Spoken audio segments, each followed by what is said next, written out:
Over the last number of Sundays, we've been looking at the character of Jacob in the Old Testament. And tonight is the last series in this character. You may remember that Jacob has been away from home 20 years. He left under a dark cloud, to say the least, estranged from his father and the bitter enemy of his older brother, who had sworn to kill him. And in the intervening 20 plus years, he had moved in with his uncle. He had got married twice. He had many children, and he had become very wealthy. But God had come to Jacob again and spoken to him. Jacob was to return home to his estranged father, return home to his vengeful brother. And as he made his way home, getting closer and closer, news came to him that Esau, his older brother, was coming out to meet him with 400 men.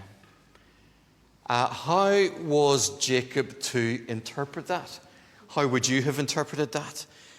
Well, of course, Jacob interprets that quite negatively, and he assumed that he is going to face a fight. He's going to be in a battle, and so he prepares.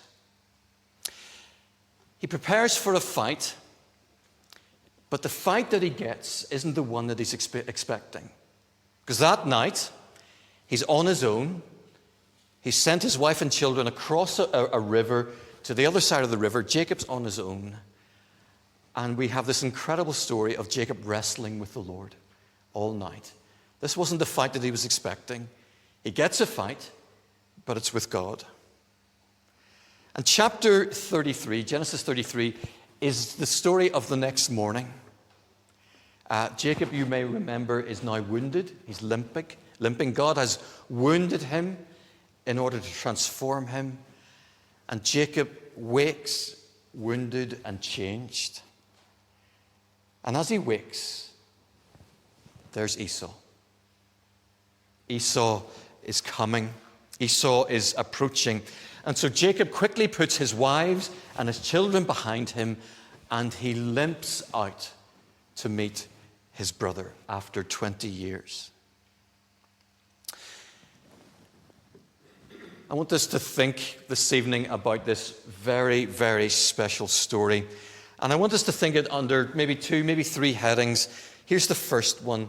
This story helps us, explains to us how we ought to see the world. How we ought to see the world. Do we have any tennis players here this evening? Any tennis players? No. Oh, okay, thank you. Any golfers? Any golfers? No, one. Okay, wonderful. I know we have one or two swimmers. I know. I know nothing about tennis. I know a little bit about golf, but I do know that if you're going to play a backhand, there's no sense standing like this and doing that. You actually have to position your body in such a way to play the backhand properly. I do know that if you want to hit a golf ball straight down the fairway, you've got to position your body in a particular way. You've got to have this foot slightly out. You've got a little bit bending of the knees, leaning slightly forward as you hit the ball. I never could hit a ball straight, so maybe don't take my advice this evening. But that body position has a consequence in terms of where that ball goes, whether it's where you want it to go or how straight it goes. God's work in Jacob has changed Jacob's posture towards the rest of the world. Jacob's posture towards the rest of the world has changed. Jacob's posture up to this moment has been one of conflict, one of wrestling, one of fighting, one of one-upmanship, stealing a march, trying to get the upper hand. That's been Jacob's posture with the world. But that has now changed. So if you've got your booklets open, have a look at our Bible reading from Genesis 33. And I'm going to read from verse 1. Jacob looked up, and there was Esau, coming with his 400 men. So he divided the children among Leah, Rachel, and the 2 female servants. And he put the female servants and their children in front, Leah and her children next, and Rachel and Joseph in the rear. And he himself went on ahead. Now watch what comes next. Verse 3. He himself went on ahead and what? Bowed down to the ground 7 times as he approached his brother. Now, verse 3 is one of these verses that you could very, very easily just read and rush through. But I want you to remember just for a moment the words that Isaac, Jacob's father, spoke to him 20 years earlier. So listen to these words. So these are the words that Isaac spoke to Jacob. Do you remember when Isaac was blessing? Isaac thought it was Esau, but in fact it was Jacob. The words that Isaac spoke over Jacob. Listen to this. May nations serve you and peoples bow down to you. Be Lord over your brothers, and that's got to include Esau. And may the sons of your mother, i.e. Esau, bow down to you. That's Genesis 27. Now, listen to the words that Isaac spoke over Esau. Do you remember how Esau came in, discovered that Jacob had pinched his blessing? This is what Isaac says to Esau. You will live by the sword, and you will serve your brother. Genesis 27:40. Now, I want you to listen to this passage again. So if you've got, look at verse 3 with me, and we're going to read further on. He himself, this is Jacob, went ahead, and Jacob bowed down 7 times as he approached his brother. But Esau ran to meet Jacob and embraced him. He threw his arms around his neck and kissed him, and they wept. Then Esau looked up and saw the women and children. Who are these with you? He asked. Jacob answered. Listen to what Jacob says. They are the children God has graciously given your what? Servant. Then the female servants and their children approached and bowed down. Next, Leah and her children bowed down. Last of all, Joseph and Rachel, and they too bowed down. And Esau asked, what's the meaning of all these herds and flocks? This is Jacob again. To find favor in your eyes, what? My Lord. So Isaac had blessed Jacob with the words that the nations would bow down to him. But here is Jacob bowing down to Esau. Isaac had told Esau that he would serve his brother, but here is Jacob calling his brother servant and calling himself servant before his brother and calling his brother Lord. You see, Jacob's posture has changed. It's no longer the posture of conflict. It's no longer the posture of aggression. It's no longer the posture of, I'm going to beat you, I'm going to be first, I'm going to be ahead of you. The posture has changed, and it's the posture of grace. It's the posture of grace. You see, whenever we experience God's grace in our lives, it leads to a deep change in us. And it not only changes us, but actually it changes how we see other people.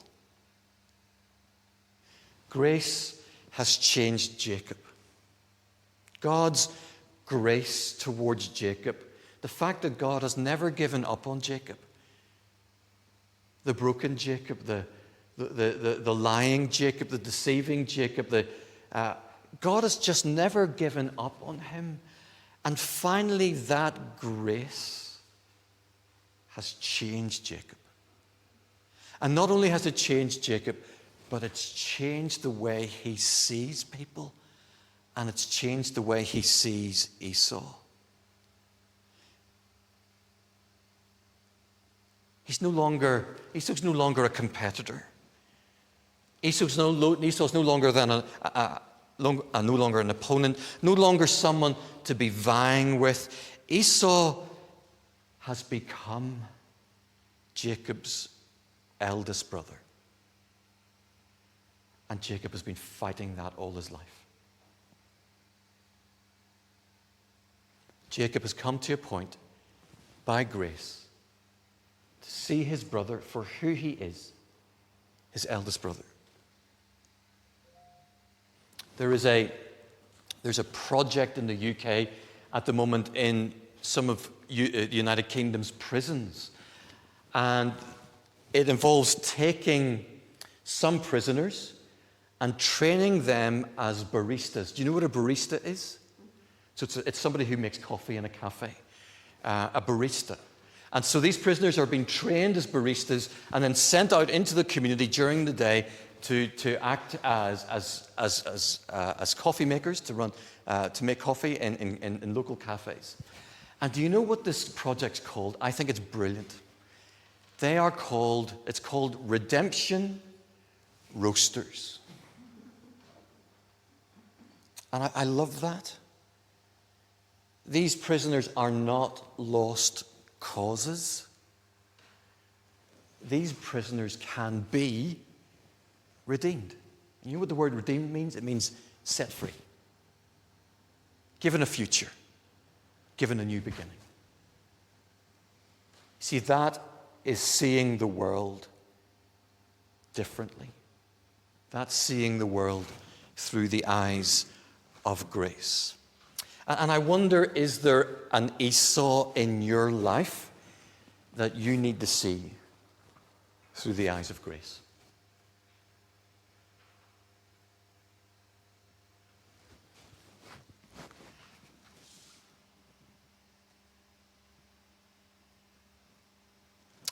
Here's a second thought from the passage. Not only how we see the world, but how we live with others. Have a look at verse 4. But Esau ran to meet Jacob and embraced him. This is Esau running to Jacob and embraced him. He threw his arms around his neck and kissed him, and they wept. And then if we move on to verse 10, Jacob said, "To see your face is like seeing the face of God now that you have received me favorably." Now, isn't this a beautiful moment? Two brothers estranged for the last 20 years. They run to each other. Well, Jacob can't. He's got a limp, doesn't he? Esau does the running. There's embracing. There's weeping. And Jacob says these incredible words that, looking at his brother Esau, to see your face is like seeing the face of God. After 20 years, what a beautiful moment of reconciliation. Could we just pause for a moment and just think about that phrase, to see your face is like seeing the face of God? Now, have you ever used that word before? When you've met somebody walking down the street in Château-d'Oex or in the co-op, to see your face is like seeing the face of God. It's got to be a special moment, doesn't it? It's got to be a special moment. What's in Jacob's head when he says those words? Well, could we just back up maybe 3 or 4 hours? Whose face has Jacob seen 4 hours ago? God's face. He's had this wrestling match all night, and at the end of it, he's wounded and he's transformed, and he renames the place Peniel, because I have seen the face of God. And what is that face? What did Jacob see as he looked into the face of God? He saw grace. He saw forgiveness. The God who loves him and will never let him go. And whenever he looks into the face of Esau, what does he see? He sees grace. He sees a brother whom he has wronged, stolen from, and yet a brother who's willing to forgive him. I find that really, really moving. I find that profound.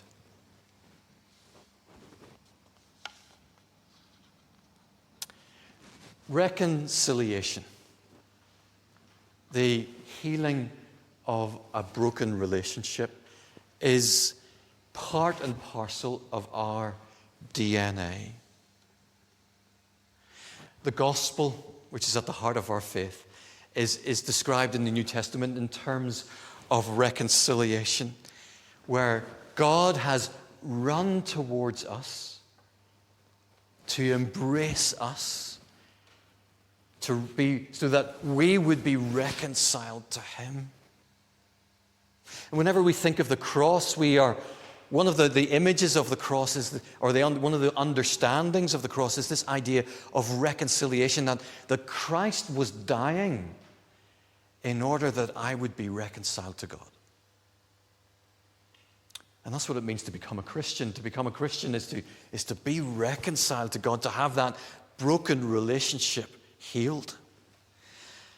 And not only do we see it at the cross, but that reconciliation that we've experienced with the Father is meant to be a reconciliation that's worked out among us.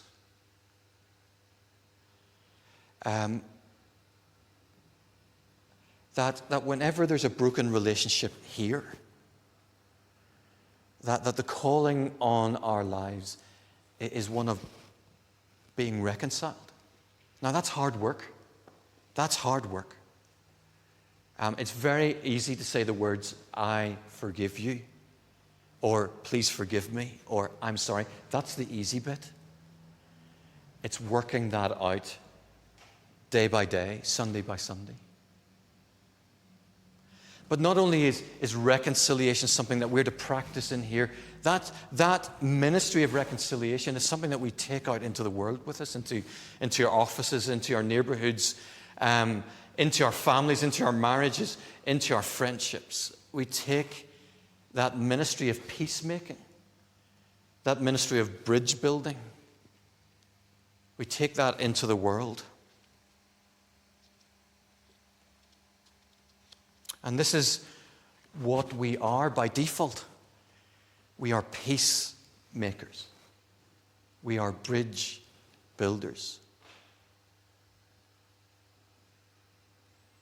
And is there an Esau in your life with whom you need to be reconciled to?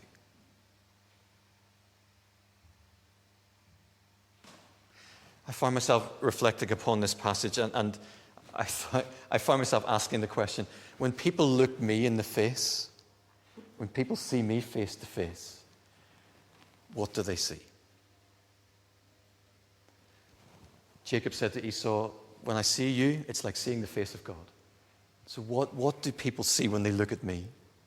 Grizzly, old, grumpy man, irritable, short fuse, or do they see grace? What do people see in your face whenever they look at you? Do they see the face of God?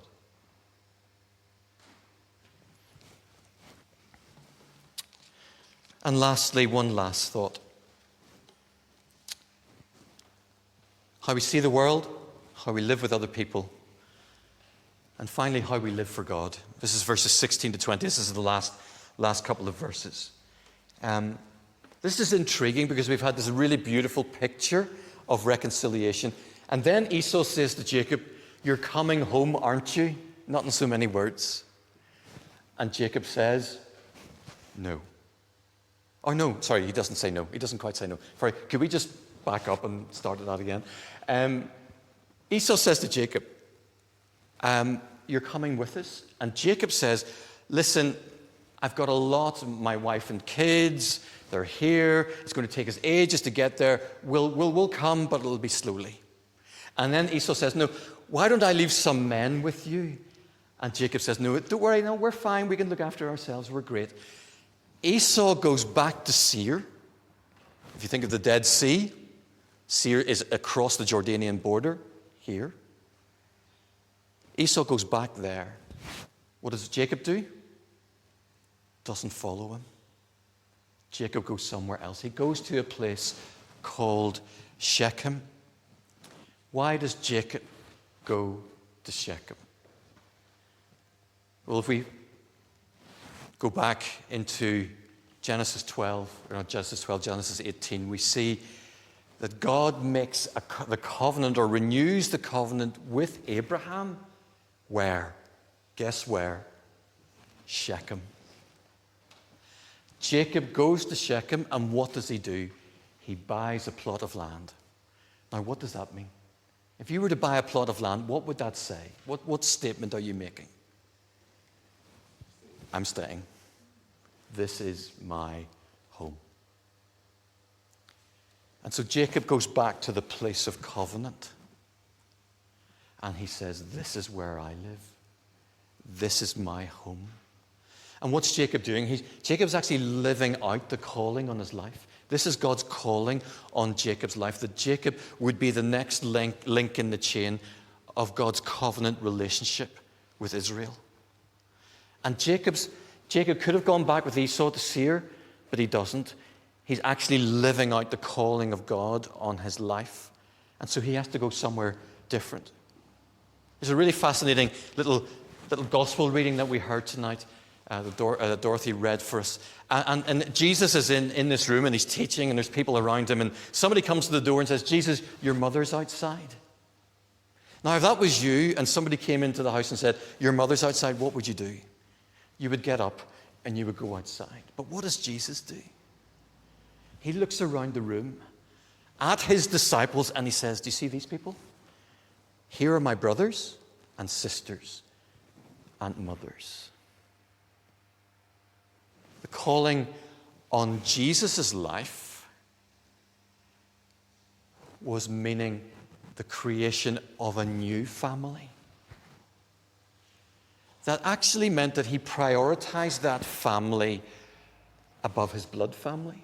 Jesus does it twice, actually, in the Gospels. And here we have Jacob prioritizing God's call on his life above his brother's call on his life. Now, that doesn't happen all the time. But sometimes the calling on your life will take you away from close family, close friends. And at times, sometimes that means Jesus first. I do remember that time when Yvonne and I sat down with my mum and dad. This is now 18 years ago. Sat down with my mum and dad. My mum had been diagnosed with cancer again, and we had been invited to come here. And we weren't sure what to do. And so we went and we talked to them. And my mum and dad said to me, you need to go where God has called you. And I don't think if they had said that we would have come. They understood that there are moments when the call of the Lord on your life takes precedence over the call, perhaps, of family, close friends on your life. And so we leave Jacob. We're going to move, Genesis is going to move away from Jacob, and the spotlight now is going to be on Joseph. We're going to find ourselves into Egypt. 400 years later, we'll see Moses leading them out. But this is the last moment where Jacob takes center stage. Jacob, who in his lifetime had discovered the God of grace, the God who sees him and comes alongside him, the God in whom Jacob would discover a true source of love and value, a God who would relentlessly stick with him and not give up, a God whose grace would change him and call him. And the thing is that the God of Jacob is the same God of today. The God who covenanted himself to Jacob is the same God who has covenanted himself to you. That God of grace who will stick with you through thick and thin. He'll stick with you whenever you are resisting him and wrestling him. A God who will stick with you and just pour out his grace upon you, and who will change you, transform you into the woman, into the man that he wants you to be.